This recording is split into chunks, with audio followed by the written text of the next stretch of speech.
সকল কষ্টই পরীক্ষা হিসেবে আসে, যেন ক্ষমা পাওয়া যায়। আপনার যদি ঈমান থাকে, প্রত্যেকটি কঠিন কাজের পেছনে কি আছে? ইন্নামা আল উসরি ইউসরান। এটা আপনার কাজকে সহজ করে দেয়। যখন কারো কোনো সমস্যা থাকে আর সে জানে এটা সহজ হয়ে যাবে, সেটা জানে, তখন সে বিষয়টা সহজে নিতে পারে। যখন কেউ এর শেষ দেখে না, তখন সে এর প্রতি আগ্রহ হারিয়ে ফেলে। কে জানে যে সামনে ভালো দিন আসছে? যার ঈমান আছে, যার সত্যিকারের ঈমান আছে। এগুলো হচ্ছে সাময়িক দুঃখ কষ্ট, সামনে চিরস্থায়ী সুখের দিন আসছে। আর আমার তো কিছুই হারায়নি। চাকরি, ধন সম্পদ, স্বাস্থ্য, আমি এগুলো হারাইনি, কারণ আমার তো আসলে কিছুই ছিল না। এগুলো সবই আল্লাহর দেয়া, আর তিনি এগুলো নিয়ে নিয়েছেন। ইন্না লিল্লাহি ওয়া ইন্না ইলাইহি রাজিউন। ঈমানের সবচেয়ে বড় উপহার হলো প্রশান্তি। এরপর ঈমানের 3টে স্তম্ভ বা দরজা নিয়ে আমরা কথা বলেছি, আর 2টি বিষয় আলাদা করা যায় না। সেগুলো কি কি? ঈমান, ঈমান এবং আমল। এজন্যই ইন্নাল্লাযীনা আমানু ওয়া আমিলুস সলিহাত। ঈমান এবং আমলের মধ্যে আমিলুস সলিহাত নিয়ে আমরা গত সেশনে অনেক কিছু বলেছি, সুতরাং আমি খুব বেশি বলবো না। আমি চাই আপনারা এই 2টির মধ্যে সম্পর্ক বুঝতে পারেন। আমি আরেকবার বলছি, এটা সবচেয়ে ভালোভাবে বোঝা যায় সূরা বাকারায়। যখন কিবলা পরিবর্তন হয়েছিল, তখন আল্লাহ বলেন, আল্লাহ তোমাদের ইবাদত বিফল করবেন না, পূর্ববর্তী ইবাদত সমূহ। কিন্তু তিনি ইবাদত বলেননি। তিনি বলেননি অমা কান আল্লাহু লিউদিআ সালাওয়াতিকুম। তিনি বলেছেন অমা কান আল্লাহু লিউদিআ ঈমানাকুম। আল্লাহ তোমাদের ঈমান নষ্ট করবেন না। আমরা কি আশা করেছিলাম? সালাত, সালাওয়াতিকুম। যদিও তিনি সালাত নিয়েই বলেছেন, কিন্তু সালাতের সমার্থক হিসাবে তিনি বললেন ঈমান। তাহলে কেউ যদি সালাত না পড়ে, আপনারা শূন্যস্থান পূরণ করুন। আপনারা বলুন, তার আসলে কোনো ঈমান নেই। এটা খুবই ভয়াবহ অবস্থা। সুবহানাল্লাহ। নিশ্চয়ই এখন বুঝতে পারছেন সেই হাদিসটি যেখানে নবীজি সাল্লাল্লাহু আলাইহি সাল্লাম বেনামাজিদের জন্য খুবই কঠিন কথা বলেছেন। তাদেরকে খ্রিস্টান বা ইহুদিদের মতো করেই দেখা হবে। আপনি যখন হাদিসটি পড়বেন, আপনার মনে হবে এখানে কি নামাজের ব্যাপারে বলা হচ্ছে? এখানে এত কঠিন কথা কেন? কিন্তু যখন আপনি পুরোটা বিস্তারিতভাবে পড়বেন, তখন আপনি বুঝতে পারবেন এটা কত বড় ব্যাপার। সুবহানাল্লাহ। আর পরিশেষে এই সেশনটি ছিল সূরার উল্লেখিত 4টি বিষয়ের সম্পর্কের ব্যাপারে। শেষের 2টি শর্তের সাথে কিভাবে প্রথম 2টি শর্তের সাথে মিল রয়েছে। দেখুন, ঈমান আসলে একটি সম্পদ, আর এই সম্পদ আপনি ধরে রাখতে পারবেন যখন আপনি ভালো কাজ করতে থাকবেন। কিন্তু আপনি কি কোনো মহামানব যে বাকি সবাই ভয়াবহ ক্ষতির মধ্যে আছে আর আপনি তাদেরকে বাঁচাতে চাইছেন? কিন্তু তাদেরকে বাঁচাতে গিয়ে আপনার কোনো ক্ষতি হবে না। মনে করুন কেউ ক্ষুধার্ত আর আপনিও ক্ষুধার্ত। আপনি তাকে কিছু দিতে পারবেন না, কারণ আপনি নিজেও ক্ষুধার্ত। আপনার খাওয়ার কিছু থাকবে না।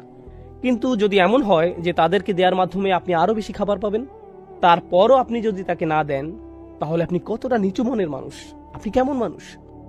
সুতরাং আল্লাহ তাআলা আমাদেরকে এই সম্পদ দিয়েছেন। এই সম্পদ পাওয়ার পর স্বাভাবিকভাবেই আপনি কি আপনার মাকে এটা দেবেন না? আপনার বোন, আপনার ভাই, আপনার স্বামী, আপনার সন্তান, প্রতিবেশী, আপনার বন্ধু, আত্মীয়, আপনি কি তাদের মধ্যে এটা শেয়ার করবেন না? আর এই জানানোর বিষয়টি হলো অতাওয়াসাউ বিল হক। প্রথমত আমরা এইটুকু বুঝি। দ্বিতীয়ত বলবো, আমরা তাওয়াসাউ বিল হক নিয়ে একটু বিশ্লেষণ করব, আর তারপর আমিলুস সলিহাতের সাথে মিলিয়ে এর অর্থ বুঝব। কারণ এই আয়াত পাঠের উদ্দেশ্য কেবল আলাদাভাবে এর উপাদানগুলো বোঝা নয়, বরং এই উপাদানগুলোর মধ্যকার সম্পর্ক বুঝতে পারাই আমাদের উদ্দেশ্য। সুতরাং আমাদেরকে এই দুটোই বুঝতে হবে। তাহলে আমরা যখন বলি তাওয়াসাউ বিল হক, প্রথমত ভাষাগতভাবে ওয়াসিয়া বা তাওয়াসি শব্দটি হচ্ছে, আসলে এটা আমরা গত সেশনে আলোচনা করেছিলাম, তাই খুব সংক্ষেপে বলতে গেলে এর মানে হচ্ছে কাউকে কোনো উত্তরাধিকার বা সম্পদ লিখে দেয়া। এভাবেই শব্দটা এসেছে। যখন আপনি কাউকে আপনার সম্পদ লিখে দেন, তখন তার প্রতি আপনার সর্বোচ্চ আন্তরিকতা আর ভালোবাসা থাকে। এমনকি আপনি তাকে কিছু উপদেশ বা ওসিয়ত করে যান, আর যা কিছু আপনি তাদের জন্য রেখে যান তা অবশ্যই তাদের কাছে খুবই মূল্যবান। তাহলে কেউ যখন তাওয়াসি করতে চায়, এই ধরনের উপদেশ করার মধ্য দিয়ে তা প্রকাশ পায়। এটা ইখবার থেকে আলাদা। ইখবার বা ইলান কিংবা তালি, যখন আপনি কাউকে কিছু বলেন কিংবা কাউকে কিছু শিখান বা কারো সাথে কোনো ব্যাপারে আলোচনা করেন, কাউকে কিছু বলেন, এগুলো তাওয়াসি নয়। তাওয়াসি এর মধ্য দিয়ে কারো প্রতি ভালোবাসা, আন্তরিকতা প্রকাশ পায়। আপনি কারো সাথে এমনভাবে কথা বলেন যা দিয়ে তার প্রতি সত্যিকারের উদ্বিগ্নতা প্রকাশ পায়, আর আপনার মনে হয় যেন আপনার সময় শেষ হয়ে আসছে, আপনি সব সম্পদ রেখে চলে যাবেন, আপনার খুব বেশি সময় নেই, তাহলে আপনাকে তাড়াতাড়ি করতে হবে, আমাকে এই সব কিছু তোমার কাছে বুঝিয়ে দিতে হবে, আমি এখান থেকে চলে যাওয়ার আগেই যেন তুমি সবকিছু বুঝতে পারো। এটাই হলো তাওয়াসি এর মর্মার্থ। এরপর বিল হক শব্দটিকে আমরা 3 ভাবে বুঝতে পারি, আর এগুলোর প্রত্যেকটি মিলেই এই পুরো বাক্যটির অর্থ বোঝা যায়। প্রথমত, এই শব্দের শুরুর বা এটাকে আমরা ক্রিয়ার বিশেষণ হিসেবে নিতে পারি। এটা একটা ক্রিয়া বিশেষণাত্মক বাক্য হতে পারে। বাংলা করলে এর মানে দাঁড়ায় তারা একে অপরকে উপদেশ দেয়, তারা তাওয়াসি দেয়, তারা একে অপরকে উৎসাহিত করে। এটা হলো সরল অনুবাদ। তারা একে অপরকে সর্বোচ্চ আন্তরিকতার সাথে উপদেশ দেয়, সত্যিকার ভাবেই, সত্যের সাথে বা সত্যের দিকে না বলে, সত্যের সাথে বা সত্যের দিকে না বলে আমি এর অনুবাদ করেছি সত্যিকার ভাবেই। আমি শব্দটিকে ক্রিয়া বিশেষণ হিসেবে নিয়েছি, অর্থাৎ যখন তারা একে অপরকে উপদেশ দেয় তারা সত্যিকার অর্থে সেই উপদেশটি দেয়। তারা বিষয়টিকে হালকাভাবে নেয় না বা উপদেশ দেওয়ার সময় সংকোচ বোধ করে না, এবং উপদেশ দেওয়ার ক্ষেত্রে তারা প্রকৃত অর্থে সৎ এবং আন্তরিক। অনেক সময় এমন হয়, যখন আপনি কাউকে উপদেশ দিতে যান, তাকে সত্যিটা পুরোপুরিভাবে বলার আগে আপনি দুইবার ভাবেন, কারণ আপনি তখন ভাবেন কি জানি সেটা শুনে আবার কি ভাববে। আপনি সত্যিটা জানানোর প্রতি পুরোপুরি সৎ নন। কিন্তু এখানে আমরা দেখছি যে যেহেতু এটা ক্রিয়া বিশেষণাত্মক বাক্য, বিলহাক শব্দটি হালও হতে পারে। আমরা এখানে দেখতে পাচ্ছি যেভাবে আপনি এই উপদেশটি দিবেন তা হবে পুরোপুরি সত্যিকার ও আন্তরিক। এতে আন্তরিকতা থাকবে, এতে পুরোপুরি সততা থাকবে। এটা হলো প্রথম বিষয়। বাংলা ভাবার্থ করলে বিলহাকের আরও একটি অর্থ হতে পারে সত্যের সাথে। আর এখানে আমরা বেশ কয়েকজন সাহাবীর তাফসির দেখতে পাই যারা বলেছেন সত্য বলতে এখানে, যেমন কাতাদা বলেছেন সত্য বলতে এখানে কোরআন বোঝানো হয়েছে, বা সত্য বলতে এখানে তাওহীদ বোঝানো হয়েছে, বা ওয়াহি বোঝানো হয়েছে, কিংবা রাসূল সাল্লাল্লাহু আলাইহি সাল্লামের উত্তরাধিকারকে বোঝানো হয়েছে। এ থেকে আমরা যা বুঝতে পারি তা হলো, যখন আপনি কাউকে কোনো উপদেশ দিবেন, আপনি তাকে কোরআনের মাধ্যমে উপদেশ দিবেন। অর্থাৎ যখন আপনারা একে অপরকে উপদেশ দিবেন, আপনি কিসের দ্বারা উপদেশ দিবেন? একটি আয়াতের মাধ্যমে। আপনি রাসূল সাল্লাল্লাহু আলাইহি সাল্লামের হাদিস দিয়ে উপদেশ দিবেন। এই অবস্থায় থাকলে তিনি কি করতেন? এই অবস্থার ব্যাপারে তিনি কি বলেছেন? আল্লাহ এই ব্যাপারে কি বলেছেন? কেউ হয়তো জীবনের আশা হারিয়ে ফেলেছে, আপনি কিভাবে তাকে তাওয়াসি বিল হক দিবেন? আপনি বলবেন, ইয়া আখি ইয়া ইবাদিয়াল্লাযীনা আসরাফু আলা আনফুসিহিম লা তাকনাতু মির রাহমাতিল্লাহ। তুমি কি জানো না আল্লাহ বলেছেন, হে আমার বান্দাগণ যারা নিজের উপর বাড়াবাড়ি করেছো, আল্লাহর রহমত থেকে নিরাশ হয়ো না। আপনি তাওয়াসি বিল হক করলেন সত্যের মাধ্যমে। আপনি উৎসাহ দিলেন, উপদেশ দিলেন সত্যের মাধ্যমে, সত্যের দ্বারা। এর আরেকটি অর্থ হচ্ছে সত্যের দ্বারা, কোরআনের মাধ্যমে উপদেশ দেওয়ার মাধ্যমে। এভাবেই আমরা একে অপরকে উপদেশ দিব। তৃতীয় অর্থটি হচ্ছে সত্যের প্রতি। তাহলে আমরা পেলাম সত্যিকার ভাবে, আমরা পেলাম সত্যের মাধ্যমে, আর শেষে পাচ্ছি সত্যের প্রতি। অর্থাৎ এ থেকে আমরা বুঝতে পারি এমন একজন মানুষ যে তার উদ্যম হারিয়ে ফেলেছে, সে তার শক্তি হারিয়ে ফেলেছে, তারপরও আল্লাহর উদ্দেশ্যে সে তার কাজ চালিয়ে যাচ্ছে। সূরা এখানে এই অংশটি আসার মাহাত্ম্য হচ্ছে, এই মানুষেরা ইতোমধ্যে ঈমান এনেছে এবং তারা ভালো কাজ করেছে, কিন্তু তাদের উদ্যম শেষ হয়ে আসছে। সুতরাং আপনাকে তাকে মনে করিয়ে দিতে হবে, দেখো তোমাকে এই সত্যের মুখোমুখি হতে হবে, আমাদের সবাইকে আল্লাহর সামনে দাঁড়াতে হবে। এই চূড়ান্ত সত্যটা ভুলে যেও না। আপনাদের একে অপরকে উপদেশ দিতে হবে, একে অপরকে স্মরণ করিয়ে দিতে হবে যে আমাদের উদ্দেশ্যটি কি ছিল। কারণ এখানে ইলা শব্দটির যে অর্থ আমরা পাই, এখানে এটার অর্থ হলো তাদের এই সকল কর্মের আসল উদ্দেশ্যের প্রতি আপনি তাদেরকে স্মরণ করিয়ে দিন। তাহলে আমরা তাওয়াসি বিল হক এই আয়াতের বা এর মাহাত্ম্য জানলাম। আল হক শব্দটিরও তিনটি তাৎপর্য রয়েছে। তাহলে আমরা বা এর তিনটি মাহাত্ম্য জানলাম, এবার আমরা আল হক শব্দের তিনটি মাহাত্ম্য জানব। ভাষাগতভাবে আল হক শব্দটি দিয়ে বোঝানো হয় এমন কিছু যা আপনি নিশ্চিতভাবেই সত্য হিসেবে জানেন। এর জন্য আপনাকে আলাদাভাবে বলতে হয় না, আপনার অন্তর থেকে আপনি বিশ্বাস করেন এটাই সত্যি। তাহলে এখানে বলা হচ্ছে যখন তারা একে অপরকে উপদেশ দেয়, তারা এমন কিছুর প্রতি উপদেশ দেয় যা তারা সত্য হিসেবেই জানে। তাদেরকে এই ব্যাপারে আলাদাভাবে বলতে হয় না, মন থেকেই তারা জানে তাদেরকে যা বলা হচ্ছে তাই সত্য। এটা হচ্ছে আল হক এর প্রথম অর্থ। দ্বিতীয় অর্থ হচ্ছে এমন বিষয় যা দলিলের মাধ্যমে প্রমাণ করা যায়। অর্থাৎ আপনি তাদেরকে এমন বিষয় বললেন, তারা শুনে বলবে, আমি তো এরকম কিছু কখনো শুনিনি, আমার এটাকে সত্য মনে হচ্ছে না। হতে পারে তারা এটা শুনে সত্য মনে করবে, আবার এমনও হতে পারে তারা বলবে, আমি নিশ্চিত নই, আমি এরকম কথা কখনো শুনিনি। তখন আপনি তাদেরকে কি বলবেন? দলিল। হক এর আরেকটি অর্থ হচ্ছে এমন বিষয় যা দলিলের মাধ্যমে প্রমাণ করা যায়, আর এই বিষয়গুলো একটি অপরটির সাথে সম্পর্কযুক্ত। তাহলে আপনি কেমন দলিল উপস্থাপন করবেন? যাতে সত্য মিথ্যার পার্থক্য করা যায়, কোরআনের মাধ্যমে। তাহলে এটা হলো দ্বিতীয় তাৎপর্য। আর তৃতীয়টি খুবই গুরুত্বপূর্ণ। আরবি ভাষায় হক শব্দটি আবশ্যকীয় কাজ বোঝাতেও ব্যবহৃত হয়। এমন কাজ যা আপনার জন্য অত্যাবশ্যকীয়, এটা অধিকার বোঝাতেও ব্যবহৃত হয়। যেমন উদাহরণস্বরূপ বলা যায়, আল্লাহ বলেছেন, হুকুক আল্লাহ আর হুকুকুল ইবাদ, তাই না? আরেক জায়গায় আল্লাহ আযজা ওয়া জাল্লা বলেছেন হাক্কান আলাল মুত্তাকিন, যাদের তাকওয়া আছে তাদের জন্য এটা একটা আবশ্যকীয় কাজ। এর মানে হচ্ছে তোমরা একে অপরকে নিজেদের দায়িত্বের কথা স্মরণ করিয়ে দিবে, একে অপরকে মনে করিয়ে দিতে হবে, কারণ মানুষ প্রায়ই তাদের দায়িত্বের ব্যাপারে ভুলে যায়, তাদের কর্তব্যের ব্যাপারে উদাসীন হয়ে পড়ে। এগুলো এমন বিষয় যা তাদের অবশ্যই করতে হবে। সুতরাং তাওয়াসিউ বিল হক এর অর্থ এখানে এমনও হতে পারে যে কেউ একজন স্বামী হিসেবে সংসারের প্রতি কর্তব্যে অবহেলা করছে, তখন আপনি তাকে বলবেন, ভাই তোমার দায়িত্ব আছে, তুমি এই মেয়েটিকে বিয়ে করেছো, মেয়েটিরও তোমার প্রতি অধিকার আছে। এটাও তাওয়াসিউ বিল হক। কেউ হয়তো তার বাবা মায়ের প্রতি সুবিচার করছে না, আপনি তাকে বললেন, ভাই তোমার বাবা মায়ের প্রতি কর্তব্য আছে, আল্লাহর প্রতি তোমার দায়বদ্ধতা আছে ভাই, তোমাকে অবশ্যই ঠিক সময় মতো নামাজে দাঁড়াতে হবে। ইন্না সলাতা কানাত আলাল মুমিনিনা কিতাবাম মাওকুতা, এটাও কিন্তু তাওয়াসিউ বিল হক। এর মানে হলো একে অপরকে নিজেদের দায়িত্ব ও কর্তব্যের ব্যাপারে স্মরণ করানো ও উৎসাহ দেওয়া। এই সবগুলো অর্থ সম্মিলিত হয়েছে মাত্র 3টি শব্দে, তাওয়াসি বিল হক। এই 3টি শব্দে, ইত্তাবিউ মান লা ইয়াসআলুকুম আজরান ওয়া হুম মুহতাদুন। তাদের অনুসরণ করো যারা তোমাদের কাছে কোনো বিনিময় প্রত্যাশা করে না। এটাই সরল অনুবাদ। অনুসরণ করো যে তোমাদের কাছে কোনো বিনিময় চায় না। ওয়া হুম মুহতাদুন, আর তারা সরল পথে অঙ্গীকারবদ্ধ। মুসলিমরা কোরআনের যে ধারণাগুলোকে ভুল বুঝেছে এটি তারেক।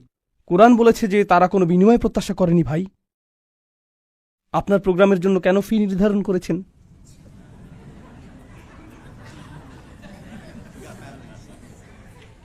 না না, এটা জানার বিষয়। কোরআন আরো বলছে, ইয়াশতারুনা বিআয়াতিল্লাহি সামানান কলিলান, তারা আল্লাহর আয়াত বিক্রি করে সামান্য মূল্যের জন্য। নিজের জন্য আপনার লজ্জিত হওয়া উচিত। আল্লাহর আয়াত বিক্রি করা গোটা কোরআনের সবচেয়ে ভুল বোঝা ধারণাগুলোর একটি। বিষয়টা খুলে বলছি। রসুল সাল্লাল্লাহু আলাইহি সাল্লাম মুসাব ইবনে উমাইরকে মদিনায় প্রেরণ করেছিলেন। জানেন আপনারা, মুসাব ইবনে উমাইর ছিলেন অত্যন্ত প্রতিভাবান তরুণ, যাকে মদিনায় প্রেরণ করা হয়েছিল কোরআন শিক্ষা দেওয়ার জন্য। তিনি ছিলেন অত্যন্ত ধনী পরিবারের সন্তান, কিন্তু তার পরিবার তাকে ত্যায্য করেছিল। এরপর তার পরিধানের বস্ত্রও ছিল না। বদরের যুদ্ধে তিনি শহীদ হলেন। কাফনের কাপড় দিয়ে যখন তার পা আবৃত করা হলো, মাথা উন্মুক্ত হয়ে গেল। আবার যখন মাথা আবৃত করার চেষ্টা করা হলো, পা উন্মুক্ত হয়ে গেল। রসুল সাল্লাল্লাহু আলাইহি সাল্লাম তাকে মদিনায় প্রেরণ করলেন কি শিক্ষা দেওয়ার জন্য? কোরআন। সকালের নাস্তার জন্য তিনি কি খাবেন? সূরা বাকারা। দুপুরে কি খাবেন? রাতে কি খাবেন? রাসূল সাল্লাল্লাহু আলাইহি সাল্লাম তার জন্য বেতনের ব্যবস্থা করেছিলেন, যাতে তিনি তার কাজ করতে পারেন। কোরআন শিক্ষাদানের জন্য তাকে অর্থ প্রদান করা হয়েছিল। তারা আল্লাহর আয়াতকে বিক্রি করে, এই কথার অর্থ কি জানেন? এর মানে কি? এর মানে হলো আয়াতগুলোর নির্দিষ্ট অর্থ রয়েছে, কিন্তু মানুষ তা শুনতে চায় না। তো আপনি অর্থ পরিবর্তন করে দিলেন, আর মানুষ যা শুনতে চায় আপনি তাই বললেন, যার ফলে তারা আপনার প্রতি রাগান্বিত হবে না। আপনি মানুষকে এমন জবাব প্রদান করেন যা শুনে তারা ভালো বোধ করবে, আর তারা যা শুনতে ভালো বোধ করবে না সেগুলো আপনি এড়িয়ে গেলেন। এভাবেই তারা আপনাকে পছন্দ করতে থাকে, আর আপনি নিজের জনপ্রিয়তা ধরে রাখেন। এটাই সামান্য মূল্যে আয়াত বিক্রি করা। সামান্য মূল্য বলতে এখানে মানুষের সন্তুষ্টিকে বোঝানো হচ্ছে। বুঝতে পারছেন? এখানে আয়াতটি হলো, তার অনুসরণ করো যে তোমাদের কাছে কোনো বিনিময় চায় না। এমন কাউকে অনুসরণ করো যে তোমার কাছে কোনো বিনিময় চায় না। আসুন এটা বুঝি। এটা সকল নবীদের একটা মূলনীতি। প্রত্যেক নবী এমন জাতির মাঝে এসেছেন যেখানে গুরুতর কোনো সমস্যা ছিল, আর যখন একটি জাতির গুরুতর কোনো সমস্যা থাকে, মূলত একটি জাতির ভারসাম্যপূর্ণ থাকা চাই। কিন্তু যখন তারা কোনো অপরাধ সংঘটিত করে, তখন তারা ভারসাম্য হারাতে থাকে, আর ভারসাম্যহীনতা খারাপ হতেই থাকে, হতেই থাকে, হতেই থাকে। এটা এমন অবস্থায় পৌঁছে যখন গোটা জাতিটা ভেঙে ছিন্ন ভিন্ন হওয়ার উপক্রম হয়। আর রাসূলের কাজ হলো তাদেরকে সেই ভারসাম্যহীনতা থেকে টেনে তোলা এবং আবারও সঠিক অবস্থানে নিয়ে আসা। বুঝতে পারছেন? কিন্তু যখন একটি ভারসাম্যহীনতা জনপ্রিয় হয়ে যায়, সকলে এটা করতে থাকে, সকলেই এতে অভ্যস্ত হয়ে যায়, আর এটা উদযাপনের বিষয়ে পরিণত হয়, এটাই ফ্যাশনে পরিণত হয়, তখন এটার বিরুদ্ধে বলা কি সহজ? না। উদাহরণস্বরূপ, এখনকার সময়ে সমকামিতার বিরুদ্ধে বলাটা বেশ কঠিন হয়ে গিয়েছে, তাই না? লূত আলাইহিস সালাম কি এমন সময়ে বসবাস করেছেন যখন এটা জনপ্রিয় ছিল? হ্যাঁ। তাকে কি এর বিরুদ্ধে কথা বলতে হয়েছিল? হ্যাঁ। তিনি কি এর জন্য বিরোধিতার সম্মুখীন হয়েছিলেন? হ্যাঁ। বিষয়টা কোরআনে আসার পেছনে কারণ রয়েছে। আপনি যদি এর বিরুদ্ধে বলেন, মানুষ আপনার দিকে তেড়ে আসবে। লূত আলাইহিস সালামের কথা কোরআনে এজন্যই এসেছে। যখন আপনি এমন বিষয় নিয়ে কথা বলেন যাতে গোটা সমাজ আচ্ছন্ন থাকে, তারা এই বিষয়টির প্রশংসা করে, আর আপনি এর বিরুদ্ধে কথা বলেন, তখন তারা আপনার দিকে তেড়ে আসবে। এখন যদি আপনি অর্থ উপার্জন অব্যাহত রাখতে চান, অথবা যদি আপনি সেই সমাজে বসবাস অব্যাহত রাখতে চান, আপনি যদি নিরাপদ অবস্থানে থাকতে চান, তখন আপনি কোন বিষয়গুলো এড়িয়ে যাবেন? সেই বিষয়গুলো যা নিয়ে তার আচ্ছন্ন। আপনি অন্য কোনো বিষয় নিয়ে কথা বলবেন। লূত আলাইহিসসালাম শুধু পিতামাতার প্রতি সৎ ব্যবহার নিয়ে কথা বলতে পারতেন। তিনি শুধু কথা বলতে পারতেন প্রতিবেশীর সাথে উত্তম আচরণ নিয়ে। তিনি শুধু নামাজ নিয়ে কথা বলতে পারতেন। যৌন পাপের বিষয়গুলো তিনি এড়িয়ে যেতে পারতেন, কারণ এগুলো ছিল অতি বিতর্কিত, তাই না? তিনি যদি এটা করতেন তাহলে কি তিনি ঝামেলায় পড়তেন? না, কোনো ঝামেলা হতো না। আর প্রসঙ্গক্রমে তিনি কিন্তু এখনও ভালো কাজ নিয়েই কথা বলছেন। পিতামাতার প্রতি সদাচরণ একটি ভালো কাজ, নামাজ পড়া একটি ভালো কাজ, দানশীলতা একটি ভালো কাজ। তো কেন তাকে এমন বিষয়বস্তু বেছে নিতে হলো যা তাকে ঝামেলায় ফেলবে? আসলে এটাই একজন রাসূলের কাজ। তারা এসেছেন এই বিষয়গুলো নিয়ে কথা বলার জন্য, যা নিয়ে অন্য কেউ বলার সাহস করবে না। আর আল্লাহর পক্ষ থেকে তারা রায় দিবেন। ওয়াল কুরআনিল হাকিম, তারা আল্লাহর পক্ষ থেকে রায় দিবেন। আর এটা বারবার বারবার বারবার বারবার দিবেন। সেই সমাজের মূল্যবোধকে আক্রমণ করবেন, আর বারবার বারবার আক্রমণ করবেন। কিন্তু এক্ষেত্রে তারা পরোয়া করেননি, কারণ এই পাপ কাজগুলোর বিরুদ্ধে কথা বলতেই হবে। আর নিশ্চিতভাবেই যখন কেউ এটা করেন, কোনো বিনিময়েই তারা আগ্রহী থাকেন না, কারণ বিনিময় থেকে বঞ্চিত হওয়ার জন্য এই কাজগুলোই যথেষ্ট। মাল্লা ইয়াসআলুকুম আজরন, তাদেরকে অনুসরণ করো যাদের কোনো স্বার্থ নেই, কারণ এটা জনপ্রিয় হওয়ার পথ না, এটা ধ্বংসপ্রাপ্ত হওয়ার পথ। ওয়াহুম মুহতাদুন, তারা তাদের ব্যক্তিগত জীবনে সুপথ প্রাপ্ত, সৎ পথের প্রতি অঙ্গীকারবদ্ধ। এখন বিষয়টি বুঝুন, সৎ পথের প্রতি অঙ্গীকারবদ্ধ। রাসূলগণ ছিলেন বক্তা, কিন্তু বক্তা আর কারা আছেন? আপনারা কি সমাজের অন্য বক্তাদের কথা বলতে পারেন? স্কলাররা? ইসলামী পরিবেশের বাইরের কথা বলছি। রাজনীতিবিদরা? রাজনীতিবিদরা হলেন বক্তা, তাই না? ঠিক আছে, তো রাসূলগণ আপনাকে রীতিনীতি নিয়ে বলেন, সমাজ পরিবর্তন নিয়ে বলেন, তাই না? রাজনীতিবিদরাও কি কখনো কখনো সমাজ পরিবর্তন নিয়ে কথা বলেন? অবশ্যই। কিন্তু যখন রাজনীতিবিদরা সমাজ পরিবর্তনের কথা বলে, আমরা দেশের উন্নতি করতে চাই, আমরা জাতির উন্নতি করতে চাই, আমরা এটাকে শক্তিশালী করতে চাই, ইত্যাদি ইত্যাদি ইত্যাদি, তারপর আপনি যখন তাদের ব্যক্তিগত জীবন পর্যবেক্ষণ করেন, আপনি কি পান? আপনি পান দুর্নীতি। তো তাদের কথাগুলো অনেক উঁচু মানের, কিন্তু তাদের চরিত্র অনেক নিচু।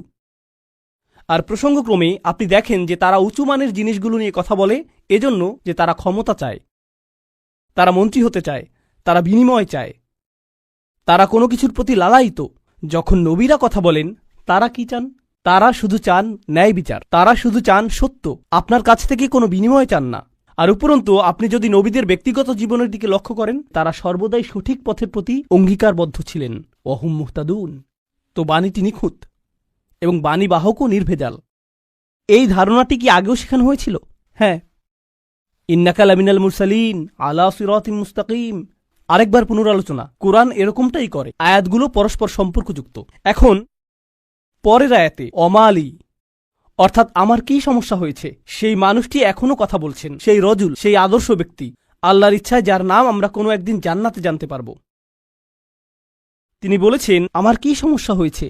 লা আবুদুল্লাযী ফাতারানি, আমি কি সেই সত্তার উপাসনা করব না যিনি অস্তিত্বহীন অবস্থা থেকে আমাকে গড়েছেন? ওয়া ইলাইহি তুরজাউন, আর তোমাদের সকলকে তারই কাছে ফিরিয়ে নেওয়া হবে। এখন মালি, In Arabic we say وَمَالِي لا أفعل التي شأنها أن يوردها المتكلم في رد على من أنكر عليه فعلا। ইবনে আশুর এটা উল্লেখ করেছেন যে যখন কেউ বলে আমার কি সমস্যা হয়েছে যে আমি এটা অথবা সেটা অথবা অন্য কিছু করব, এর অর্থ হলো কেউ তাকে বলেছে যে এই তোমার কি সমস্যা হয়েছে, তুমি কেন ধর্ম ত্যাগ করেছো, আর সে তার দিকে ফিরে এর জবাব দিচ্ছে। তো প্রকৃতপক্ষে উক্তিটি যদিও লিপিবদ্ধ হয়নি, কিন্তু তার বক্তব্যের ধরন দেখে আমরা বুঝতে পারছি এই তোমার কি সমস্যা হয়েছে, কেন তুমি এই মিথ্যা ধর্মের পক্ষে কথা বলছো। আর তিনি তার দিকে ফিরে বলছেন আমার এমন কি হয়েছে যে আমি তার উপাসনা করব না যিনি আমাকে সৃষ্টি করেছেন, আর তোমাদের সকলকেও তার কাছে ফিরিয়ে নেওয়া হবে। এটা উপলব্ধি করো যে তোমাদেরকেও ফিরিয়ে নেওয়া হবে। বাক্যটি শুরু হয়েছে আমার কি সমস্যা হয়েছে এটা দিয়ে, শুরু হয়েছে তাকে দিয়ে, আর বাক্যটি শেষ হয়েছে তোমাদের সকলকে তার কাছে ফিরিয়ে নেওয়া হবে। তো তিনি কাকে দিয়ে শুরু করেছেন? নিজেকে দিয়ে। আপনি যদি মানুষের সাথে একাত্ম হয়ে গিয়ে এই বাণী তাদের কাছে প্রচার করতে চান, আপনাকে নিজের সম্পর্কে অনেক কিছু স্বীকার করতে হবে। মানুষকে আপনার এটা বলার সক্ষমতা থাকতে হবে যে তোমরা সমস্যার সম্মুখীন হবে। আমি যদি কাউকে পরামর্শ দিই ভ্রমণ সম্পর্কে, আপনি এই এয়ারলাইন্সে না গিয়ে অমুক এয়ারলাইন্সে যান, আমি যদি এমনটা বলে শুরু করি যে ভাই আমি এই এয়ারলাইন্সে গিয়েছিলাম, তারা এত বেশি দেরি করেছিল, তারা আমার লাগেজ হারিয়ে ফেলেছিল, অমুক এয়ারলাইন্সে যান, এটা কি পরামর্শটিকে বেশি আবেদনময় করে তুলছে? কারণ আপনি নিজের কথা প্রথমে বলেছেন, আর যেহেতু আপনি কোনো একটি অভিজ্ঞতার শিকার হয়েছেন, এখন আপনি ঐকান্তিকভাবে তার কল্যাণের জন্য তার কাছে আসছেন। কিন্তু যদি আপনি তার কাছে গিয়ে বলেন, হে তুমি এই এয়ারলাইন্সে যাচ্ছ, তুমি একটা স্টুপিড, এটা কি এমন ব্যবহার যার ফলে মানুষ রাজি হবে? না, বরং এটা অপমানজনক। তিনি নিজের সম্পর্কে বলছেন, কারণ তিনি চান না যে তারা তাকে ঘৃণা করুক। তিনি ঘৃণার উদ্রেককারী কোনো কথা বলতে চান না, তিনি একপাশে কোনো কথা বলতে চান না, তিনি শুধু তার নিজের সম্পর্কে কথা বলতে চান। দেখো আমার দিক থেকে এটা হবে বড় ধরনের অপরাধ, দেখো আমার দিক থেকে এটা হবে বড় ধরনের অপরাধ যদি আমি তাকে উপেক্ষা করি যিনি আমাকে সৃষ্টি করেছেন। তোমরা সকলেও তার কাছে ফিরে যাচ্ছ। এটা কথা বলার খুবই ভালোবাসাপূর্ণ উপায়, যেটা তিনি ইতিমধ্যে শুরু করেছেন ইয়া কওমি বলার মাধ্যমে। এজন্যই তিনি তার জাতির প্রতি ভালোবাসার টানে ছুটে এসেছিলেন। তো তিনি বললেন, ওমা লিয়ালা আবুদুল্লাযী ফাতারানি ওয়া ইলাইহি তুরজাউন আত্তাখিযু মিন দুনিহি আলিহা, আমার কি তাকে ছাড়া অন্য কাউকে উপাস্য মানা উচিত? ইউরিদনির রহমানু বিদুররিন, যদি আর রহমান বা অবিশ্বাস্য রকম দয়ালু সত্তা সিদ্ধান্ত নেন যে কোনো ক্ষতি নেমে আসবে, লা তুগনি আন্নি শাফাআতুহুম শাইআ, অন্য সকল মিথ্যা উপাস্য মিলে আমাকে মুক্ত করতে সক্ষম হবে না। তাদের সকলের মিনতি, তাদের সকলের মধ্যস্থতা, তাদের এই অনুরোধ যে হে আল্লাহ তাকে ছেড়ে দিন, সে আমার উপাসনা করত, এগুলোর কোনোটাই কাজে আসবে না। লা ইউনকিযুন, তারা আমাকে রক্ষা করতে পারবে না। যদি আল্লাহ আমার প্রতি অসন্তুষ্ট হন, এই সব প্রতিমা আমাকে পরিত্রাণ দিতে পারবে না, এই সব পৌরাণিক উপাস্যগুলো আমাকে রক্ষা করতে পারবে না। কেন আমি অন্য কারো কাছে যাব? জানেন তিনি এখানে কি করছেন? তিনি তাদের ধর্মের সমালোচনা করেছেন, তাই না? কারণ তারা অন্য উপাস্যে বিশ্বাস করে। কিন্তু এভাবে না বলে যে তোমাদের কি সমস্যা, কেন তোমরা এই সকল উপাস্যে বিশ্বাস করছো, তারা তোমাদের রক্ষা করতে পারবে না, এর পরিবর্তে তিনি বললেন, কিভাবে আমি এই সকল উপাস্যে বিশ্বাস করতে পারি? তারা আমাকে সাহায্য করতে পারবে না। কাকে? আমাকে। আমি শুধু আমার নিজেকে নিয়ে চিন্তিত। আত্তাখিযু মিন দুনিহি আলিহা ইন ইউরিদনির রহমান, যদি আর রহমান আমার উপর কোনো ক্ষতি নামানোর সিদ্ধান্ত নেন। প্রথমত তিনি আমি সর্বনামটি ব্যবহার করেছেন, কারণ এখন তিনি তাদের মূর্তিগুলো নিয়ে কথা বলবেন। আপনি অন্য মানুষের ধর্ম নিয়ে কথা বলতে পারেন যতক্ষণ এটা আপনার সাথে প্রাসঙ্গিক হয়। কেন এটা আপনার কাছে যুক্তিসঙ্গত মনে হয় না? তাদের সম্পর্কে না, বরং আপনার সম্পর্কে। এই জিনিসটা আমার কাছে যুক্তিসঙ্গত মনে হয় না, এই জিনিসটা আমার সাথে যায় না, এটা আমি আমার নিজের জন্য সঙ্গতিপূর্ণ মনে করি না। কেন আপনি এভাবে কথা বলবেন? কারণ আপনি এটাকে আত্ম অহংকারের প্রতিযোগিতায় পরিণত করতে চান না। এখানে দ্বিতীয় বিষয়টি হল আর রহমান, যদি আর রহমান অকল্যাণ দেওয়ার সিদ্ধান্ত নেন, তারা আমাকে রক্ষা করতে পারবে না। দাঁড়ান, আর রহমান শব্দটির অর্থ কি? যিনি অকল্যাণ দেন। এর অর্থ কি? আর রহমান অর্থ যিনি দয়ালু, যিনি যত্ন করেন, যিনি ভালোবাসা প্রদর্শন করেন। তো কেন তিনি বলছেন যে আর রহমান যদি কোনো অকল্যাণ করতে চান? আর রহমান শব্দটি এবং ক্ষতি শব্দটি একে অপরের সাথে যায় না, তাই না? তারা একসাথে যায় না। জানেন তিনি তাদেরকে কি বলেছেন? তোমরা আর রহমানকে নিয়ে এর আগে উপহাস করেছ। তোমরা বলেছ মা আনজালার রহমানু মিন শাই, আর রহমান কোনো কিছু প্রেরণ করেননি। তারা ইতিমধ্যেই এই নামটি ব্যবহার করেছে। তার নাম অবিশ্বাস্য রকম ক্ষমাশীল এবং অত্যাধিক ক্ষমাশীল, কিন্তু এর অর্থ এই নয় যে তার অকল্যাণ সাধন করার ক্ষমতা নেই। আপনি তার নাম থেকে সুযোগ নিতে পারবেন না, আর ভাবতে পারবেন না যে কোনো কিছুই হবে না। আরে ভাই, আল্লাহ মহান, কোনো সমস্যা হবে না। কিছু মানুষ আল্লাহর সাথে আপোষ মীমাংসা করতে চায়। আমি আল্লাহর জন্য এত কিছু করি, আমি যদি সামান্য কয়েকটি বিষয় কখনোই না করি, এতে কোনোই সমস্যা নেই। আল্লাহর এটা বোঝা উচিত। আসলেই তার বোঝা উচিত। এমনভাবে কথা বলছেন যে তিনি এটা বুঝেন না। আপনি কি আল্লাহ সম্পর্কে এভাবে কথা বলার অবস্থানে রয়েছেন? হ্যাঁ, কারণ তিনি আর রহমান। ওকে, তাহলে দেখা যাবে এজন্যই আপনি কোরআনের সবচেয়ে কঠোর আয়াতগুলোর মধ্যে আর রহমান শব্দটি পাবেন, যাতে আপনি এই বিষয়টি বুঝে নিতে পারেন যে অবিশ্বাস্য রকম ক্ষমাশীল হওয়ার গুণটি তাকে ন্যায় বিচার থেকে বিরত রাখবে না এবং তার কর্তৃত্বকেও খর্ব করে না। আর প্রসঙ্গক্রমে এই আয়াতে তিনি আসলেই আর রহমান। কেন জানেন? কারণ আল্লাহর একজন বান্দা, প্রত্যেক মানুষই আল্লাহর বান্দা, সে স্বীকার করুক আর নাই করুক। যখন আল্লাহর একজন বান্দা পাপের উৎসে পরিণত হয়, তখন সে হয় এই পৃথিবীতে ক্যান্সারের মতো, যে পাপ কাজ ছড়াতে থাকে। আর তখন আল্লাহ অন্য সকল সৃষ্টির প্রতি রহমা প্রদর্শন করেন তাকে সরিয়ে ফেলার মাধ্যমে। এটাও আর রহমান নামের অন্তর্ভুক্ত। কখনো তার দয়া প্রদর্শিত হয় অন্য সকল সৃষ্টির প্রতি, যখন তিনি তাদেরকে রক্ষা করেন আপনার কাছ থেকে। ইন ইউরিদনির রহমানু বিদুররিন লা তুগনি আন্নি শাফাআতুহুম শাইআ। সুবহানাল্লাহ। এখন আমরা তার বক্তব্যের প্রায় শেষে রয়েছি। ইন্নী ইযাল্লা ফী যালালিম মুবিন। যদি এমনটাই হয়, যদি আমি আল্লাহ ছাড়া অন্য কারো উপাসনা করি, যদি আমি অন্য উপাস্য গ্রহণ করি, তাহলে আমি সুস্পষ্ট বিভ্রান্তিতে পড়ে যাব, আমি সম্পূর্ণরূপে বিভ্রান্ত হয়ে যাব। তিনি বিভ্রান্ত নন, তিনি বলছেন তোমরা সবাই বিভ্রান্ত, কিন্তু তিনি তাদেরকে আঘাত করতে চাইছেন না। তাই তিনি বলছেন আমি অত্যন্ত বিভ্রান্তিতে পড়ে যাব যদি আমি এমনটা করি। ইন্নী আমানতু বিরব্বিকুম, আমি ঈমান এনেছি তোমাদের প্রভুর প্রতি, তোমাদের প্রতিপালকের প্রতি। তিনি বলেননি যে আমি ঈমান এনেছি আমার প্রভুর প্রতি, আমার প্রভুর প্রতি। তিনি বলেছেন আমি ঈমান এনেছি তোমাদের প্রভুর প্রতি। তিনি আমি থেকে তুমিতে পরিবর্তন করলেন। আমি আপনাদেরকে একটা সমীকরণ দিচ্ছি, আমি যোগ তুমি সমান সমান আমরা, আমি যোগ তুমি সমান কি আমরা। তো তিনি শুরু করেছেন আমি দিয়ে, তিনি যাচ্ছেন তুমিতে, কারণ তিনি এর দ্বারা কি বোঝাচ্ছেন, আমরা পৃথক নই। আমি চাই আমরা সবাই যেন সুখী হই, আমি চাই আমরা সবাই যেন আল্লাহর কাছে পরিত্রাণ পাই। এটা আমি বনাম তোমরা নয়, এটা আমি এবং তোমরা। দাওয়াতি কাজ মানে প্রতিপক্ষ নয়, এর অর্থ বিতর্ক নয়, এর অর্থ যুক্তিতর্ক নয়। আমরা এটাকে এগুলোতে পরিণত করেছি। আমি একটি দাওয়াতি প্রোগ্রাম করতে চাই যেখানে আমি খ্রিস্টানদের সাথে বিতর্ক করব।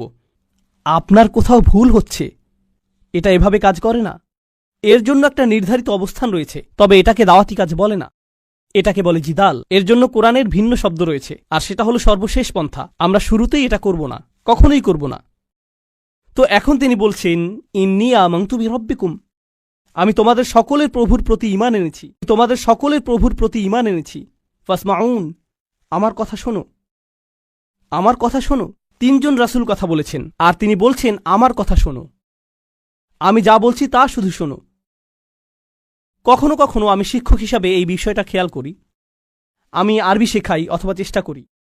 ধরুন ছাত্ররা সামনে বসে শিখছে, আর তখন একজন সহকারী আসলো, শিক্ষকের সহকারী একজন আসলো, আর ছাত্রদের কাঁধে হাত রেখে বলল মনোযোগ দিয়ে পড়ো। আমি কিন্তু মনোযোগ দিতে বলিনি, একজন সহকারী এসে বলল মনোযোগ দিয়ে পড়ো। এর কি কোনো প্রভাব রয়েছে? হ্যাঁ। এর কি ভিন্ন ধরনের প্রভাব রয়েছে? হ্যাঁ। যখন আরেকজন ছাত্র আপনার কাছে এসে বলে ভাই পড়াশোনা করো, শিক্ষক বলেন যে পরীক্ষার জন্য পড়াশোনা করো, হ্যাঁ অবশ্যই আমি পরীক্ষার জন্য পড়াশোনা করব। তারপর আপনি রাত ৮টার সময় বাস্কেটবল খেলা দেখছেন, আর আপনার বন্ধু এসে বলল আরে ভাই চলো পড়াশোনা করি। এটার কি ভিন্ন প্রভাব থাকবে? অবশ্যই থাকবে। এই সাহাবী এটা বুঝতে পেরেছিলেন, রাসূলদের এই সঙ্গীটি তা বুঝতে পেরেছিলেন। তার কাছে রয়েছে স্বতন্ত্র স্থান, সূর্যের আছে নিজস্ব স্থান, চাঁদেরও রয়েছে নিজস্ব স্থান। এটা প্রতিযোগিতা নয়। আমার কথা শুনো, এটা এতটাই ভালোবাসাপূর্ণ চমৎকার বক্তব্য। আর আমি এখানে বলতে চাই যে তার বক্তব্যটি এখানে তিনজন রাসূলের থেকেও বেশি কাজ করেছিল। এই আয়াতগুলোতে তার বক্তব্যের বেশি প্রভাব রয়েছে তিনজন রাসূলের তুলনায়। এটা কেন? এটা আমাদেরকে শিখানোর জন্য যে আল্লাহ যাকে চান তাকেই বিজয় প্রদান করেন, আল্লাহ তাকেই কবুল করবেন যার প্রতি তিনি রাজি হবেন। পার্থিব ফলাফল এবং পার্থিব পরিণাম আল্লাহর কাছে অর্থবহ নয়, বরং প্রচেষ্টাই আল্লাহর কাছে অর্থবহ। পার্থিব ফলাফল হল যখন আল্লাহ সিদ্ধান্ত নেবেন তখন তিনি দুয়ার খুলে দিবেন, এটাই হবে। পরের আয়াতটি বলছে কিলা দুখুলিল জান্নাহ। বক্তব্যের অংশটি প্রায় শেষ। কিলা দুখুলিল জান্নাহ, জান্নাতে প্রবেশ করো। দাঁড়ান, তিনি তো তার লোকদের সাথে কথা বলছিলেন, এখন বলা হচ্ছে জান্নাতে প্রবেশ করো। কি ঘটল? তাকে হত্যা করা হয়েছিল। তিনি এত ভালোবাসাপূর্ণ উদ্বেগপূর্ণ বক্তব্য দিলেন, শহরের প্রান্ত থেকে তার লোকদের কাছে ছুটে আসলেন, তাদেরকে বোঝানোর চেষ্টা করলেন। তারা রাসূলদেরকে স্পর্শ করতে পারল না, কারণ রাসূলগণ আল্লাহ প্রদত্ত নিরাপত্তায় ছিলেন। কিন্তু সেই একমাত্র ঈমানদার হত্যার শিকার হলেন। এই ঘটনাটিতে ঈমানদারদের জন্য শিক্ষা রয়েছে, তাই না? এখন সামান্য কয়েকজন ঈমানদার যারা রাসূল সাল্লাল্লাহু আলাইহি সাল্লামের উপর ঈমান এনেছিলেন, তাদেরকে মানসিকভাবে প্রস্তুত করা হলো এর জন্য তোমরাও হত্যার শিকার হতে পারো। ইয়াসির, সুমাইয়া, বিলালও মৃতপ্রায় হয়ে গিয়েছিলেন রাদিয়াল্লাহু আনহুম। আপনি হত্যার শিকার হতে পারেন শুধু এটা বলার কারণে, শুধু আল্লাহ সম্পর্কে কথা বলার কারণে। তো তিনি জান্নাতে প্রবেশ করলেন এজন্য না যে তাকে স্থানান্তরিত করা হয়েছিল, বরং তাকে হত্যা করা হয়েছিল। আর প্রসঙ্গক্রমে তারা কিভাবে রাসূলদের হত্যা করার সিদ্ধান্ত নিয়েছিল? পাথর নিক্ষেপ করে এবং আমৃত্যু নির্যাতন করার মাধ্যমে। মনে আছে এটা? তাই তিনি সহজ কোনো মৃত্যুর শিকার হননি। তো তিনি একজন শহীদ, কারণ শহীদগণ সরাসরি জান্নাতে প্রবেশ করেন। তিনি সরাসরি জান্নাতে প্রবেশ করলেন, আর তার উক্তি এটা ছিল না হে আল্লাহ তাদেরকে শাস্তি দিন, কারণ এই কাফিররা আমাকে হত্যা করেছে। ঈমানদারদের পক্ষ হয়ে প্রতিশোধ গ্রহণ করা উচিত। ক্বালা ইয়া লাইতা কওমি, ক্বালা ইয়া লাইতা, প্রথম শব্দগুলো ওহ যদি শুধুমাত্র, কওমি ইয়ালামুন, আমার লোকেরা যদি শুধু জানতে পারত, যদি আমার লোকদের জানার কোনো উপায় থাকত। তিনি এখনও তাদেরকে ভালোবাসেন। কল্পনা করতে পারেন জান্নাতে হাঁটছেন, সেখানে কি দেখতে পাবেন? যাওয়াতা আফনান ফাবিআইয়ি আলাই রাব্বিকুমা তুকাযযিবান। আপনি জান্নাতে গাছ দেখবেন আর তা আপনাকে সম্মোহিত করবে। আপনি ঝর্ণাধারা দেখবেন আর সম্মোহিত হয়ে যাবেন। আপনি ফল দেখতে পাবেন আর প্রথম কামড়ের পর আপনি নিজেকে হারিয়ে ফেলবেন। আপনি আপনার সুন্দর স্ত্রীদের দেখবেন আর আনন্দে দিশেহারা হয়ে যাবেন। তিনি এই সব কিছু দেখছেন আর তিনি বলছেন না ও, তিনি শুধু বলছেন ও আমার লোকেরা, যদি শুধু তারা জানতে পারত। সুবহানাল্লাহ। তিনি জান্নাতে পৌঁছে গেলেন, তবুও তার লোকদেরকে ভুললেন না। জানেন বিচার দিবসে মানুষ সবকিছু ভুলে যাবে। মা তার সন্তানকে ভুলে যাবে। ইয়াউমা তারাউনাহা তাযহালু কুল্লু মুরদাআতিন আম্মা আরদাআত। সেই দিন প্রত্যেক স্তনদানকারী মা তার সন্তানকে ভুলে যাবে। ইয়াউমা ইয়াফিরুল মারউ মিন আখিহি ওয়া উম্মিহি ওয়া আবিহি ওয়া সাহিবাতিহি ওয়া বানিহি। সেদিন প্রত্যেক মানুষ তার ভাইয়ের কাছ থেকে পালিয়ে বেড়াবে। সূরা মারিজে এসেছে। ওয়া ফাসিলাতিল্লাতি তুই, তার মা, তার স্ত্রী, তার সন্তান, তার অভিভাবক, তার গোটা গোত্র, সে তাদের সবার কাছ থেকে পালিয়ে বেড়াবে। সে কারো সাথে কোনো কিছু করতে চাইবে না। ওয়াতাকাত্তাআত বিহিমুল আসবাব। কুরআন বলছে সকল সম্পর্ক ছিন্ন হয়ে যাবে। কিন্তু ঈমানদারদের জন্য এমনটা হবে না। ঈমানদারদের জন্য এমনটা হবে না। সে জান্নাতে প্রবেশ করবে এবং তার ভালোবাসা অব্যাহত থাকবে। কার জন্য? তার লোকদের জন্য, যারা হলো কাফির এবং নবীদের শত্রু, কারণ তারা এখনো জীবিত এবং এখনো তাদের আশা রয়েছে। আপনি এমন মানুষের উপর আশা ছাড়বেন না যারা এখনো জীবিত। আর আল্লাহ এমনভাবে আমাদের কাছে বর্ণনা করেছেন যেন তিনি তখনও ঘটনা দেখছিলেন। আল্লাহ তাকে দুনিয়ার ক্যামেরা ভিউ প্রদান করেছিলেন যাতে তিনি দেখতে পারেন যে কি ঘটছে। আর তিনি জান্নাত থেকে দেখে বলছেন যদি তারা জানতে পারে। তিনি বলেননি যে যদি তারা জানতে পারত, আলিমু, বরং তিনি বলছেন ইয়া লাইতা কওমি আলামুন, যদি শুধু তারা জানতে পারে। তিনি এখনই দেখছেন কি ঘটছে। আল্লাহ তাকে দেখাচ্ছেন। সুবহানাল্লাহ। আর তারপর আপনি বুঝতে পারেন যে একনিষ্ঠতা আসলে কি। আমরা মুসলিমরা একনিষ্ঠতার কৃত্রিম ধারণা তৈরি করেছি। আমি এটা মানতে পারি না। একনিষ্ঠতা শব্দটিকে নিয়ে আমরা যা করছি, তুমি যা করো তার সবকিছুতে ইখলাস থাকতে হবে। সব সময় তোমার নিয়তকে যাচাই করে চলবে। এখনই যাচাই করুন। কারণ যদি একনিষ্ঠতা না থাকে তাহলে তোমার কোনো কাজেরই মূল্য থাকবে না। আর তোমার একনিষ্ঠতা থাকতে হবে শুধু এবং শুধুমাত্র আল্লাহর জন্য। আমি এর সাথে দ্বিমত পোষণ করব। আমি জানি এখনই আমাকে হত্যা করতে আসবেন না। রাসূল সাল্লাল্লাহু আলাইহি সাল্লাম একজন মানুষের কথা বলছেন যে অনেক পাপ করেছে, অনেক পাপ। সে নামাজ পড়ে না, কিছুই করে না। একদিন সে হাঁটতে হাঁটতে একটি তৃষ্ণার্ত কুকুর দেখতে পেল। তৃষ্ণায় কুকুরটির জিহ্বা বের হয়ে আছে। আর লোকটি সিদ্ধান্ত নিল যে নিজে পান করার আগে সে কুকুরটিকে পান করাবে। শীঘ্রই লোকটি মারা গেল আর আল্লাহ তাকে জান্নাত দান করলেন। হ্যাঁ, আসুন ঘটনাটা খেয়াল করি। এই লোকটি, সে কি বিশ্বাসী? আমরা জানি না। সে কি নামাজ পড়ে? না। যখন সে কুকুরটিকে পান করাচ্ছিল সে কি বলেছিল যে দাঁড়াও, আগে নিয়তের ইখলাস এনে নেই, আমি শুধু এটা করছি আপনার জন্য, ইয়া আল্লাহ, কুকুরের এই বের হয়ে থাকা জিহ্বা আমার কাছে মূল্যহীন, আমি শুধু আপনার সন্তুষ্টি কামনা করি, আর তারপর আমি কুকুরটিকে পানি খাওয়াই। তিনি এমনটা করেছিলেন? তিনি শুধুই কুকুরটির জন্য খারাপ বোধ করেছিলেন এবং কুকুরটিকে পানি পান করিয়েছিলেন, তাই না? তো কুকুরটির জন্য তার উদ্বেগের ব্যাপারে তিনি একনিষ্ঠ ছিলেন। তার ইখলাস ছিল, তাই না? এখানে এই ঈমানদারটি তার লোকদেরকে ভালোবাসেন, কিন্তু তিনি কি বলেছেন যে এটা যদি আল্লাহর জন্য না হতো তাহলে আমি আমার লোকদের ঘৃণা করতাম। তিনি এজন্য তাদেরকে ভালোবাসেন কারণ তারা তারই লোক, আর এটাই তার লোকদের জন্য একনিষ্ঠতা। ইবাদতের ক্ষেত্রে আল্লাহর প্রতি আপনার একনিষ্ঠতা থাকতে হবে। আপনার পিতামাতার প্রতি আপনার একনিষ্ঠতা থাকতে হবে, শুধু আল্লাহর জন্য না, বরং এজন্য যে তারা আপনার পিতামাতা। আপনার একনিষ্ঠতা থাকতে হবে অন্য মুসলিমদের জন্য, কারণ তারা আপনার মুসলিম ভাই। আপনার একনিষ্ঠতা থাকতে হবে আপনার প্রতিবেশীর জন্য। আপনার একনিষ্ঠতা থাকতে হবে আপনার কাজের প্রতি, আপনার লেখাপড়ার প্রতি। আপনার একনিষ্ঠতা থাকতে হবে আপনার ব্যবসায়ের অংশীদারের প্রতি। এই সব কিছুই একনিষ্ঠতা। আপনি কৃত্রিমভাবে এটা বানাতে পারবেন না। না, আমি তোমার বন্ধু হতে পারবো না, কারণ এটা আল্লাহর সন্তুষ্টির জন্য না। আমরা শুধু একসাথে বাস্কেটবল খেলবো আর এটা আখিরাতে আমার কোনো কাজে আসবে না। আমি জানি না কে এই অদ্ভুত কথা আপনাকে শিখিয়েছে। যখন আপনি আপনার নিয়ত যাচাই করছেন বাস্কেটবল খেলায় বল ছোড়ার আগে, কারণ এতে কোনো ইখলাস নেই। এটা এইভাবে কাজ করে না। আমাদের নিয়তের পরিচ্ছন্নতা থাকতে হবে, এটা নিশ্চিত। আমাদের নিয়তকে পুনরায় যাচাই করতে হবে, এটা নিশ্চিত। একনিষ্ঠতার গণ্ডি আল্লাহর প্রতি একনিষ্ঠতার চেয়েও অনেক বেশি। এই একনিষ্ঠতা তার সকল সৃষ্টির প্রতিও প্রযোজ্য। মানুষের প্রতি আপনার নিয়ত পরিচ্ছন্ন থাকতে হবে, কৃত্রিমভাবে নয়। তো এই ছিল তার নিজের লোকদের প্রতি ভালোবাসা, এমনকি জান্নাতে যাওয়ার পরও। এখানে আল্লাহ আসলে বর্ণনা করছেন যে মানুষের প্রতি ভালোবাসা হলো জান্নাতি মানুষের গুণ। আমি আবারও বলছি, নিজের লোকদের প্রতি ভালোবাসা হলো জান্নাতি মানুষের গুণ। তো যখন আপনি এমন মুসলিম দেখেন যারা সবসময় মানুষের প্রতি রাগান্বিত, তারা সবসময় অন্য মুসলিমদের প্রতি রাগান্বিত, তারা নিজেদের পরিবারের প্রতি রাগান্বিত, তারা সবচেয়ে বেশি রাগান্বিত অমুসলিমদের প্রতি, তারা রাগান্বিত রাগান্বিত এবং রাগান্বিত, এটা জান্নাতি মানুষের গুণ না। ইয়া লাইতা কওমি ইয়ালামুন। এখন তিনি এই বক্তব্যটি দিলেন তার লোকদের প্রতি। আমরা এমনকি তার নামও জানি না, আর তার কথাগুলো কিয়ামত পর্যন্ত পাঠ করা হবে। এখন আপনার এবং আমার কথোপকথনগুলোর কথা ভাবুন।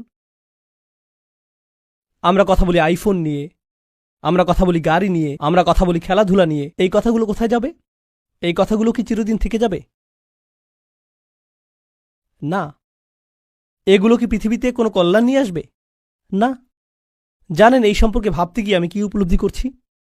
আল্লাহর কাছে কথা হলো অমূল্য রত্ন। লোকটি কোনো নবী নন, তবুও তার কথা কোরআনে সংরক্ষিত হয়ে আছে। আল্লাহ কি অন্য জিনিসে সংরক্ষিত রাখেন? অকুল্লা শাইইন আহসাইনাহু ফি ইমামিম মুবিন। আল্লাহ বলছেন যে আমি সবকিছুই সংরক্ষণ করে রাখি। তিনি সবকিছুই সংরক্ষণ করে রাখেন। তো কোন জিনিসটি আপনি সংরক্ষণ করে রাখতে চান? ভালো কিছু, কোনো একনিষ্ঠ পরামর্শ? আপনাকে কি ব্যাপক জ্ঞানের অধিকারী হতে হবে ভালো কিছু বলার আগে?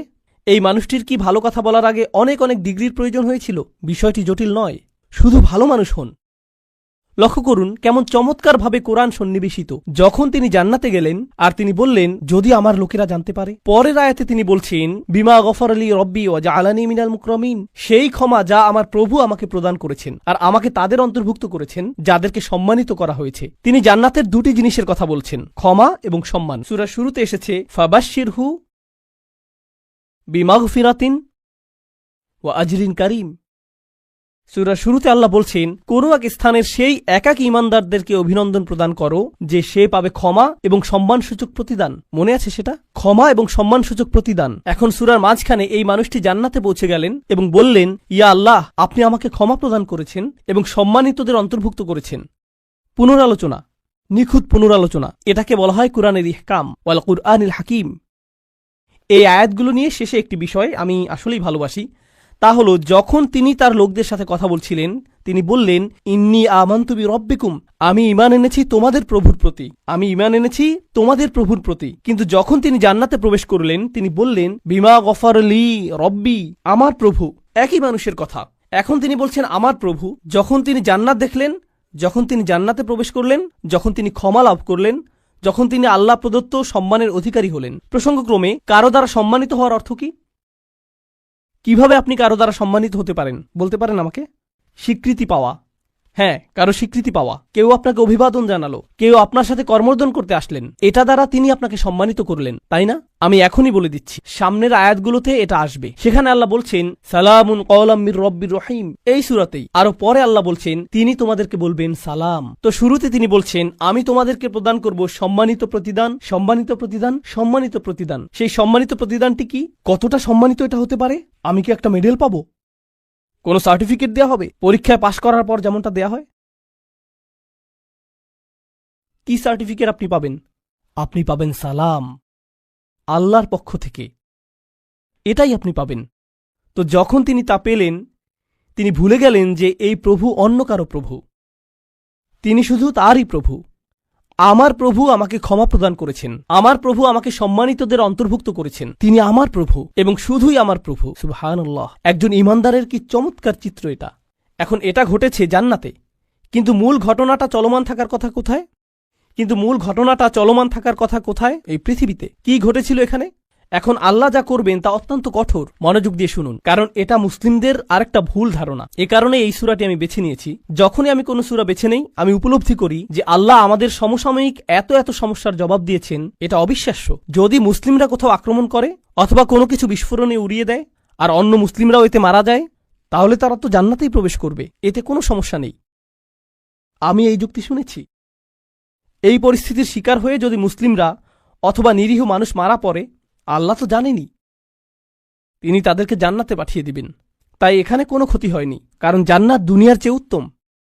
আমি জানি না যে আপনি এই ধরনের বিকারগ্রস্ত কথা শুনেছেন কিনা, কিন্তু আমি এটা অনেকবার শুনেছি। এখন আমি আপনাদেরকে এই বিষয়ে কিছু কথা বলবো। আল্লাহ কি এই মানুষটিকে জান্নাত প্রদান করেছেন? হ্যাঁ, কিন্তু আল্লাহ তাকে জান্নাত প্রদান করার অর্থ এটা না যে আল্লাহ সেই লোকদের প্রতি রাগান্বিত নন যারা তাকে হত্যা করেছিল। ঘটনাটির ধারাবাহিকতা পৃথিবীতে চলতে লাগলো। যখন তিনি জান্নাতে মনোরম সময় উপভোগ করছিলেন, আল্লাহ তার হত্যার প্রতিশোধ গ্রহণ করেছেন। অমা আনজালনা আলা কওমিহি মিন বাদিহি মিন জুনদিন মিনাস সামাই অমা কুন্না মুনজিলিন। আমরা আকাশ থেকে কোনো সেনাবাহিনী প্রেরণ করব না এই লোকদের জন্য। এই নগণ্য কুরাইশরা তারা মনে করেছে যে অনেক বড় কিছু হয়ে গিয়েছে। এই পৃথিবীতে তারা তুচ্ছ, গুরুত্বহীন। অর্থনীতিতে, রাজনীতিতে, জ্ঞানে, বিজ্ঞানে এই লোকদের ধ্বংস করার জন্য বিশেষ কোনো প্রস্তুতির প্রয়োজন নেই। আকাশ থেকে আমার কোনো সেনাবাহিনী প্রেরণের প্রয়োজন নেই। সেনাবাহিনীর কথা উল্লেখ করার কারণ হলো, যখন আপনি কুরাইশদেরকে সতর্কবাণী প্রদান করেন যে আমি তোমাদেরকে সতর্ক করছি, তারা বলবে কোন সেনাবাহিনী? আর যখন রসুলগণ তাদেরকে সতর্ক করলেন, তারা বলছে তোমাদের সাথে কোনো সেনাবাহিনী রয়েছে। এই হুমকি কোথা থেকে আসছে? শুধু তোমরা আর নগণ্য কিছু ইমানদার। আর আল্লাহ বলছেন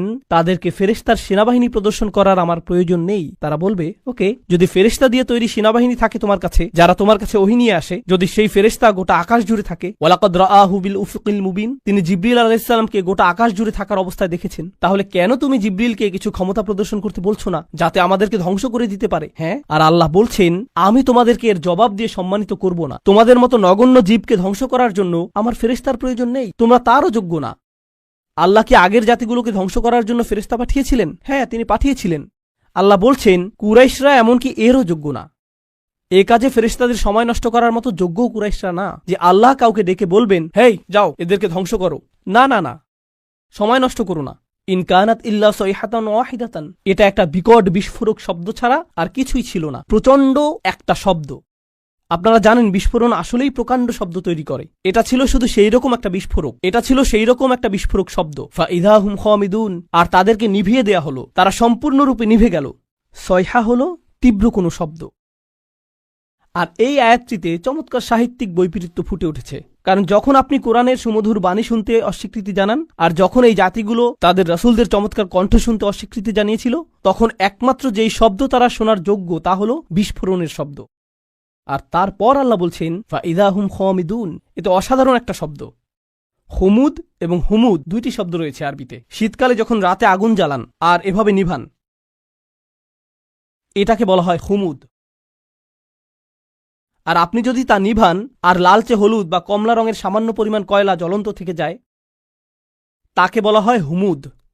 কিন্তু যখন আপনি একবারে তা নিভে ফেলেন, এটা সম্পূর্ণ নিভে যায়, একেবারে নিভে যায়, এমনকি সামান্য কয়লাও জ্বলন্ত থাকে না, এটা সম্পূর্ণ নিভে গেছে, এটাকে বলা হয় এমন আগুন যা হল খামিদাহ।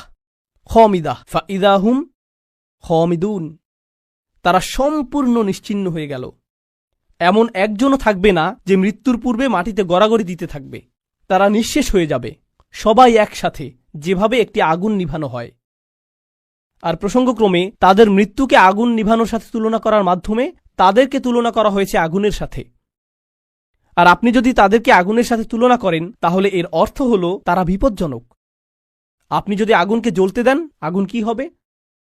ছড়িয়ে পড়বে। তাই অন্য সকল জাতির প্রতি রহমা এবং করুণাস্বরূপ আল্লাহ সিদ্ধান্ত নিলেন যে এই ক্যান্সার, এই আগুনকে নিভিয়ে ফেলতে হবে। ফাইদা হুম খামিদুন, আর এটা ছিল একজন ইমানদারকে হত্যার পরিণাম। তো এখন দ্বিতীয় এই অনুচ্ছেদটির উপসংহারে এসেছে ইয়া হাসরাতান আলাল ইবাদ মা ইয়াতিকুম মির রাসূলিন ইল্লা কানু বিহি ইস্তাহজিউন। মানুষের জন্য বিষয়টা কতটা পরিতাপের। আল্লাহ নিজে এটাকে পরিতাপের বিষয় হিসেবে বিবেচনা করছেন। তিনি সেই জাতিকে নিশ্চিহ্ন করে দিয়ে বলেননি যে দেখেছো আমি কি করতে পারি, বরং তিনি বলছেন সেটা একটা পরিতাপের বিষয়। আরবিতে হাসরা বলতে বোঝায় It means هي شدة الندم والتألم والتحسر والحزن على ما مضى. এর দ্বারা আসলেই গভীর দুঃখ প্রকাশ বোঝায় অতীতে ঘটে যাওয়া সবকিছুর জন্য। আল্লাহ নিজে এটাকে পরিতাপের বিষয় বলেছেন। কেন তারা উপদেশ গ্রহণ করল না? আলাল ইবাদ, বান্দাদের জন্য কি সাংঘাতিক পরিতাপের বিষয়।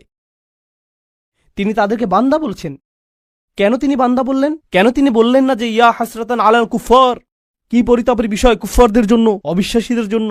তিনি তাদেরকে বান্দা বললেন। জানেন কেন? কারণ মানব সত্তার গভীরে প্রত্যেক মানুষের সম্ভাবনা রয়েছে আল্লাহর বান্দা হওয়ার। এটা কতটা পরিতাপের বিষয়! এটা তোমার ভিতরেই ছিল। এটা অতিরিক্ত কোনো বিষয় নয় যা তোমাকে বাইরে থেকে আনতে হবে। আমি ইতিমধ্যেই তা তোমার ফিতরাতের মধ্যে দিয়ে দিয়েছি। কেন তুমি এটাকে চালু করলে না? তুমি নিজেই অন বাটন চাপতে পারতে। মা ইয়াতিহিম মির রাসূলিন, এমন কোন রাসূল তাদের কাছে আসেনি। ইল্লা কানু বিহি ইস্তাহজিউন, তারা শুধুই যা করেছে তা হলো তাদেরকে উপহাস। যখনই একজন রাসূল এসেছেন তারা তাকে নিয়ে উপহাস করেছে।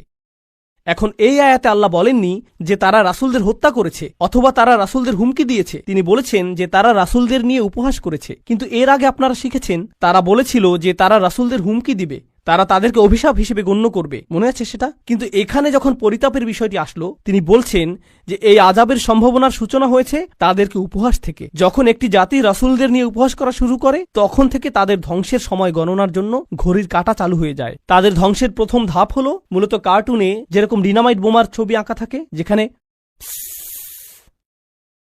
বুঝতে পার, যখন তারা রাসূলদের নিয়ে উপহাস করে এটা শুরু হয়ে যায়। এটাই এখানে বলা হয়েছে, রাসূলদের নিয়ে উপহাস করবেন না, কারণ এর অর্থ আপনি নিশ্চিহ্ন হওয়ার জন্য রাস্তা ধরেছেন।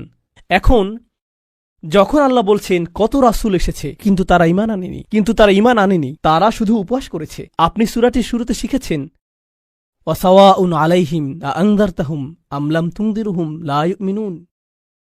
ধারণাটি পুনরায় জোরদার হচ্ছে। কি পরিতাপের বিষয়! এত এত রাসূল এসেছেন কিন্তু মানুষ উপদেশ শুনে না। আলাম ইয়ারাউ কাম আহলাকনা ক্বাবলাহুম মিনাল কুরুন, তারা কি দেখেনি তাদের পূর্বে কত শহর আমরা ধ্বংস করে দিয়েছি, কত জাতি ইতোমধ্যে ধ্বংসপ্রাপ্ত হয়েছে? তারা কি তা দেখে না? তিনি কাকে উদ্দেশ্য করে বলছেন? তিনি রাসূল সাল্লাল্লাহু আলাইহি ওয়াসাল্লামের সময়ের লোকদের উদ্দেশ্য করে বলছেন এবং বলছেন যে কেন তারা ইতিহাস পর্যবেক্ষণ করে না, কেন তারা দেখে না যে যা রয়েছে তাদের পেছনে। তারা কি দেখেনি? না, তারা দেখেনি, কারণ তাদের পেছনে একটি দেয়াল রয়েছে। তিনি বলেছেন আন্নাহুম ইলাইহিম লা ইয়ারজিউন, তারা তাদের কাছে ফিরে আসবে না। কিছু তাফসীরকারক এই আয়াতটিকে চমৎকারভাবে বিশ্লেষণ করেছেন। চমৎকার একটা বিশ্লেষণ এটা। তারা বলে যে তারা তাদের কাছে ফিরে আসবে না। অর্থ হলো সেই জাতিগুলো যেগুলো ধ্বংস হয়েছে, যেহেতু তারা সম্পূর্ণ নিশ্চিহ্ন হয়ে গিয়েছে আর কেউ রক্ষা পায়নি, তাদের কারোরই সন্তান অথবা বংশ টিকে থাকেনি, তো তোমাদেরকেও বলতে পারবে না যে তোমরা ফেরাউনের বংশধর অথবা লুতের জাতির বংশধর অথবা সালেহ বা শুয়াইবের জাতির বংশধর। যেহেতু সেই জাতিগুলো সম্পূর্ণ নিশ্চিহ্ন হয়ে গিয়েছিল, তোমরা তাদের কারো কাছে ফিরে যাও না। আপনারা জানেন মানুষ বলে থাকে যে আমার রক্ত রাসূল সাল্লাল্লাহু আলাইহি ওয়াসাল্লামের বংশে ফিরে যায়। এর অর্থ এই না যে তারা তাদের কাছে ফিরে আসবে না, বরং তোমরা তাদের কাছে ফিরে যাও না, কারণ তাদের ভবিষ্যৎ প্রজন্ম এবং বংশ সম্পূর্ণরূপে নিশ্চিহ্ন হয়ে গিয়েছিল। আন্নাহুম ইলাইহিম লা ইয়ারজিউন। তো তোমরা যখন মনে করো যে তোমাদের ভবিষ্যৎ রয়েছে, তোমরা এত আত্মবিশ্বাসী কেন যে আসলেই তোমাদের ভবিষ্যৎ রয়েছে? আর প্রসঙ্গক্রমে যেহেতু তাদের নামও সম্পূর্ণ মুছে গেছে, হয়তো সেজন্যই আল্লাহ শহরটির নাম উল্লেখ করেননি। এজন্য যদি তিনি তার নাম উল্লেখ করতেনও কেউ তা চিনতেও পারত না, কারণ এর কোনো অস্তিত্ব এখন নেই। একটা নির্ধারিত সময়ে আল্লাহ তাদেরকে ইতিহাস থেকে মুছে দিয়েছেন। তাদের প্রত্যেক অনুসারী, গোটা জাতিটি বিলুপ্ত হয়ে গিয়েছিল, তাই তাদের নাম উল্লেখ করা অপ্রয়োজনীয়। এখন আল্লাহ বলছেন তারা বিলুপ্ত হয়ে গিয়েছে, যার অর্থ ইতিহাসে তারা বিস্মৃত হয়ে গিয়েছে। তারপর তিনি কুরাইশদের সম্পর্কে বলেছেন যে তোমরা নগণ্য একটা জাত, কিন্তু পরের আয়াতে তিনি এই সব কিছুকে একসাথে সংযুক্ত করেছেন। সম্পূর্ণ এই অনুচ্ছেদটি শেষে তিনি বলছেন ওয়া ইন কুল্লুল লাম্মা জামিউল লাদাইনা মুহদারুন, তারা তাদের কাছে ফিরে আসবে না। আর যখন তোমরা মারা যাবে নিজেদের সন্তানদের কাছেও তোমরা ফিরে আসবে না। তোমাদের প্রত্যেকেই, আমি বলে রাখছি যে তোমাদের সকলকে এবং অন্য সকল প্রজন্মের, অন্য সকল জাতির কাফেররা যারা তোমাদের মতো, তাদের সকলকে একত্রিত করা হবে। তবে তাদেরকে একত্রিত করা হবে আমারই সামনে হিসাব প্রদান করার জন্য। ওয়া ইন কুল্লুল লাম্মা জামিউল লাদাইনা মুহদারুন, এটা আসলে আগের আয়াতের সম্পূর্ণ বিপরীত। কিভাবে? শুধু এটুকু অনুধাবন করুন, এরপর আমরা বিরতি নেব। আগের আয়াতে আল্লাহ বলছেন যে তারা আর ফিরে আসবে না, একবার যখন চলে যাবে তারা চলেই যাবে। এই আয়াতে তিনি বলছেন আসলে তারা ফিরে আসবে না তোমাদের কাছে, কিন্তু তারা ফিরে আসবে আমার কাছে। আর যখন তারা আসবে, তারা এবং বিভিন্ন জাতি থেকে তোমাদের সকল দূরবর্তী আত্মীয়রা, কারণ তোমরা ফেরাউনের অনুসারীদের আত্মীয়, তোমরা লুতের জাতির লোকদেরও আত্মীয়, এবং প্রজন্ম থেকে আসা তোমরা সকল কাফেররা, আমি তোমাদের সকলকে একত্রিত করব আর তারপর তোমাদের সকলকে আমার সামনে হাজির করা হবে।